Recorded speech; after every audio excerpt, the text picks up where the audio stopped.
പ്രതിപക്ഷ നേതാവ് വി.ഡി. സതീശൻ കുറച്ച് ദിവസം മുമ്പ് നടത്തിയ ഒരു പത്രപ്രസ്താവന, വെള്ളാപ്പള്ളി എന്നും പത്രസമ്മേളനം നടത്തി വിദ്വേഷ പ്രസ്താവനകൾ നടത്തിയിരുന്നെങ്കിൽ എന്ന് ഞങ്ങൾ ആഗ്രഹിക്കുകയാണ്, അതാണ് UDF ആഗ്രഹിക്കുന്നത് എന്നാണ്.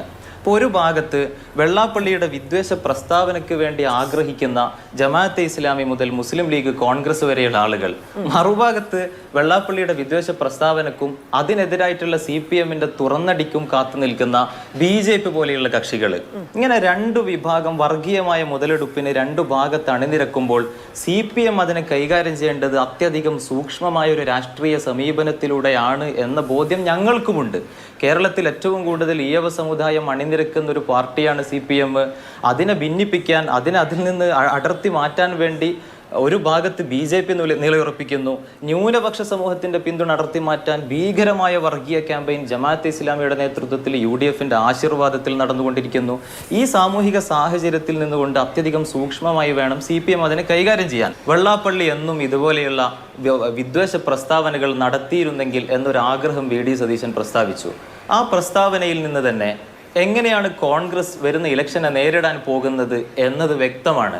കനകോലവും ഐപാക്കും ഒക്കെ രാജ്യത്തിന്റെ പല ഭാഗത്തും ഉപയോഗിച്ച സ്ട്രാറ്റജിയും ഈ ധ്രുവീകരണത്തിലൂടെ വളരെ എളുപ്പം അല്ല. എന്റെ സമയം ഞാൻ നിങ്ങൾ സംസാരിക്കുമ്പോൾ കേട്ടല്ലോ, എന്റെ സമയം കഴിഞ്ഞ് ഇടപെടാം. ധ്രുവീകരണത്തിലൂടെ എങ്ങനെയാണ് അധികാരം പിടിച്ചെടുക്കുക എന്ന സ്ട്രാറ്റജിയാണ് കോൺഗ്രസ് പരീക്ഷിക്കുന്നത്. ഒരു മിനിറ്റ്, ഞാൻ എന്റെ സംസാരം കഴിഞ്ഞ് നിങ്ങൾക്ക് സംസാരിക്കാം. ഞാൻ നിങ്ങളെ ക്ഷമയോടെ കേട്ടല്ലോ.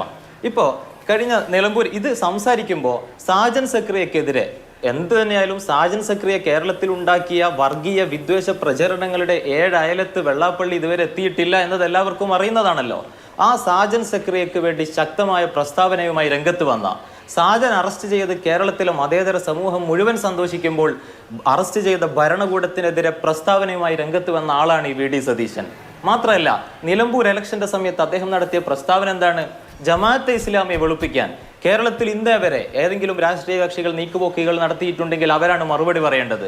പക്ഷെ ഒരു രാഷ്ട്രീയ നേതാവും നടത്താത്ത നീചമായ പ്രസ്താവന, ജമാഅത്തെ ഇസ്ലാമി മതരാഷ്ട്രീയവാദം ഇപ്പോൾ ഇല്ല എന്ന്. എന്നാൽ TK അബ്ദുള്ള മൗലവി എന്ന ജമാഅത്ത് നേതാവിന്റെ പ്രസംഗം നമ്മൾ കേട്ടിട്ടുണ്ട്. നമ്മൾ സെക്യുലറിസവും നമ്മൾ ഡെമോക്രസിയെ കുറിച്ചും സംസാരിക്കുന്നത് അത് ചില നയതന്ത്രപരമായ അടവുകളാണ്, നമ്മളുടെ അടിസ്ഥാനപരമായ ലക്ഷ്യം ഇഖാമത്തുദ്ദീനാണ് എന്ന് പറയുന്ന പ്രസംഗം, ഷെയ്ഖ് മുഹമ്മദ് കാരക്കുന്നിന്റെ പ്രസംഗം, ഇതെല്ലാം നിലനിൽക്കെ ഇപ്പോൾ 2014 വി.ഡി. സതീശൻ ഭരണപക്ഷ MLA ആയ സമയത്ത്, രമേശ് ചെന്നിത്തല ആഭ്യന്തരമന്ത്രിയായ സമയത്ത്, ഉമ്മൻചാണ്ടി മുഖ്യമന്ത്രിയായ സമയത്ത് ഒരു അഫിഡവിറ്റ് സമർപ്പിച്ചിരുന്നു. ശ്രീ നൌഷാദ് അലി അത് അറിഞ്ഞിട്ടുണ്ടാകും എന്ന് തന്നെയാണ് ഞാൻ കരുതുന്നത്. ജമാഅത്തെ ഇസ്ലാമി ഇന്ത്യയുടെ ഭരണഘടനാ വിരുദ്ധമായ പ്രസ്ഥാനമാണ്, അത് രാജ്യത്തിന്റെ ദേശീയതയ്ക്ക് ദൂരവ്യാപകമായ പ്രത്യാഘാതം ഉണ്ടാക്കുമെന്ന് ഉമ്മൻചാണ്ടിയുടെ ഭരണകൂടം അഫിഡവിറ്റ് നൽകിയിട്ടുണ്ട്. അന്ന് 97 പുസ്തകങ്ങളാണ് UDF ഭരണകൂടം പരിശോധിച്ചത്. അതിൽ 19 പുസ്തകമാണെന്നാണ് എൻ്റെ ഓർമ്മ. അപകടകരമായ രൂപത്തിൽ അവർ വിലയിരുത്തിയിട്ടുണ്ട്. അതിലൊന്നാണ് ജമാഅത്തെ ഇസ്ലാമിയുടെ സംസ്ഥാന സമിതി അംഗം, ദേശീയ സമിതി അംഗം, മീഡിയ വണ്ണിന്റെ ചീഫ് എക്സിക്യൂട്ടീവ് ഓഫീസർ, IPH-ന്റെ ഡയറക്ടർ ബോർഡിലെ മെമ്പർമാരിൽ ഒരാൾ അബ്ദുസലാം വാണിയമ്പലം എഴുതിയ ഒരു പുസ്തകമുണ്ട്, അൽ ഇഖ്വാനുൽ മുസ്ലിമീൻ എന്ന് പറഞ്ഞുകൊണ്ട്. ഏതാണ് ഇഖ്വാനുൽ മുസ്ലിമീൻ?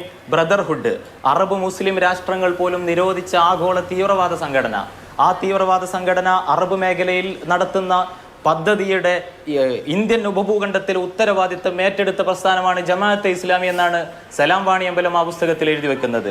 എന്നാൽ ഞങ്ങൾ രാഷ്ട്രീയത്തിലേക്ക് ഇറങ്ങുന്നത് ചില സ്ട്രാറ്റജിയുടെ ഭാഗമായിട്ടാണ് എന്ന് ജമാഅത്തെ ഇസ്ലാമി പറയുമ്പോൾ എന്തിനാണ് വി.ഡി. സതീശൻ വെളുപ്പിക്കാൻ രംഗത്ത് വരുന്നത്? നിങ്ങൾ കേട്ടിട്ടുണ്ടോ? ഞങ്ങൾ മൗദൂദിയുടെ രാഷ്ട്രീയ പദ്ധതിയിൽ നിന്ന് പിന്മാറിയിട്ടുണ്ട് എന്ന് കേരളത്തിൽ ഒരു ജമാഅത്ത് നേതാവും പറഞ്ഞിട്ടില്ല. അതിന്റെ ജമാഅത്തിന്റെ തന്തജമന് വി.ഡി. സതീശൻ വരുന്നതിന്റെ താല്പര്യങ്ങൾ വേറെയാണ്. ജമാഅത്തെ ഇസ്ലാമിയുടെ വിദ്വേഷ ഫാക്ടറിയെ വാടകക്കെടുത്ത് കേരളത്തിൽ ധ്രുവീകരണങ്ങൾ ഉണ്ടാക്കാം,